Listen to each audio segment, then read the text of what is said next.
আসসালামু ব্যারিস্টার হাসান। ওয়ালাইকুম আসসালাম। আইএলটিএস অথবা সিকিউর ইংলিশ টেস্ট ছাড়াও অন্য কোনো উপায়ে বিভিন্ন ভিসার ইংলিশ ল্যাঙ্গুয়েজ রিকোয়ারমেন্ট এটা কি ফুলফিল করা সম্ভব? আনসার হচ্ছে ইয়েস। আমরা জানি যে কেউ যদি স্পাউস ভিসা আসতে চায় তাদেরকে A1 English language test certificate তাদেরকে সাবমিট করতে হয়। কেউ যদি স্কিল ওয়ার্কারে আসতে চায় কিংবা সুইচ করতে চায় তাদেরকে B1 লেভেল তাদেরকে ইংলিশ ল্যাঙ্গুয়েজ সার্টিফিকেট সাবমিট করতে হয়। এভাবে বিভিন্ন ক্যাটাগরির ভিসার ক্ষেত্রে তাদেরকে বিভিন্ন লেভেলের কিন্তু ইংলিশ ল্যাঙ্গুয়েজ টেস্ট তাদেরকে পাশ করে সার্টিফিকেটগুলো দিতে হয়। কিন্তু এইটারও কিন্তু এক্সেপশন আছে। সেটা নিয়ে আমি বলবো যে এইগুলো যদি কারো নাও থাকে তবেও কিন্তু তারা এই proof of your knowledge in English সেটাও কিন্তু প্রমাণ করা সম্ভব। তো সেটা প্রমাণ করতে গেলে মূলত যেটা করতে হবে যে তাদের একটি ডিগ্রি আছে। সেই ডিগ্রিটা মূলত তাদেরকে টট করা হয়েছিল, শিক্ষা দেওয়া হয়েছিল ইন ইংলিশ, অথবা যেটা রিসার্চ করা হয়েছিল সেটা ইন ইংলিশে করা আছে। তার মানে তারা যে ডিগ্রি সার্টিফিকেট তাদের একটা লাগবে, সেই ডিগ্রি সার্টিফিকেটে যখন তারা কোর্স করেছিল তখন তারা সেটা ইংলিশে করেছিল, কোনো রিসার্চ তারা করেছিল সেটা ইংলিশে করেছিল। তার মানে মিডিয়াম অফ লার্নিং অথবা মিডিয়াম অফ টিচিং যেটা ছিল সেটা ইংলিশে ছিল। এবং এই ধরনের কিন্তু একটা লেটার কনফার্মেশন কিন্তু কলেজ কিংবা ইউনিভার্সিটিতে কিন্তু এই দিতে হবে।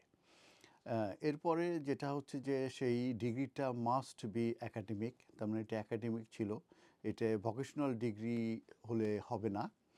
এবং কেউ যদি এ ব্যাপারে শিওর না থাকে অবশ্যই তারা তাদের যে degree is academic or vocational, কিন্তু তারা কিন্তু তাদের ইউনিভার্সিটির সঙ্গে কথা বলে তারপরে কিন্তু এই ডিগ্রি সার্টিফিকেটটা কিন্তু তারা ইউজ করবে।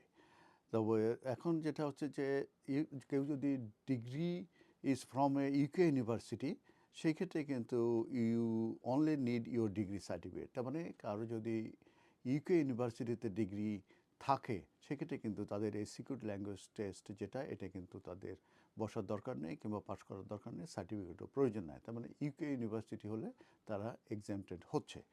এরপরে হচ্ছে যে যদি তারা if your degree is not from a UK university, সেই ক্ষেত্রে যেটা তাদেরকে করতে হবে, যেরকমের আমরা ধরে নিই যদি বাংলাদেশের হয়ে থাকে কোনো ডিগ্রি সার্টিফিকেট, সেই ক্ষেত্রে তাদের ডিগ্রি সার্টিফিকেট লাগবে। এবং সেই ক্ষেত্রে একাডেমিক লেভেলে যদি তারা এটা ইউজ করতে চায় তাহলে পরে যে এটিস আছে, সেই এটিসের কাছ থেকে, যেটাকে আগে ফর্মালি নাইরিক, ইউকে নাইরিক নাইরিক বলা হতো, NARICK, আর এখন ECCTIS বলা হয়, এই এটিসের কাছে মূলত তাদের একটি সার্টিফিকেট নিতে হবে, একাডেমিক কোয়ালিফিকেশন লেভেল স্টেটমেন্ট।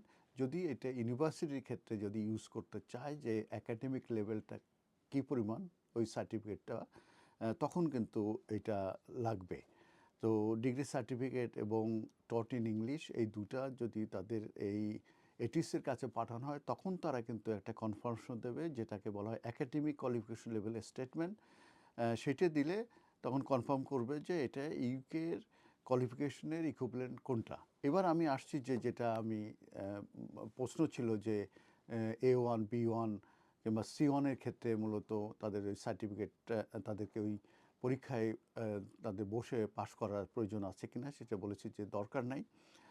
আর সেক্ষেত্রে যারা নন মেজরিটি ইংলিশ স্পিকিং কান্ট্রির যদি এই সার্টিফিকেটটা হয়ে থাকে, ডিগ্রিটা হয়ে থাকে এবং টট ইন ইংলিশ যদি হয়ে থাকে, সেই ক্ষেত্রে তাদেরকে এই এটিস যেটা আছে তাদের কাছ থেকে ইংলিশ ল্যাঙ্গুয়েজ প্রফিসিয়েন্সি স্টেটমেন্ট, যেটাকে ELPS, এটা কনফার্মিং আনতে হবে যে the degree was taught in English.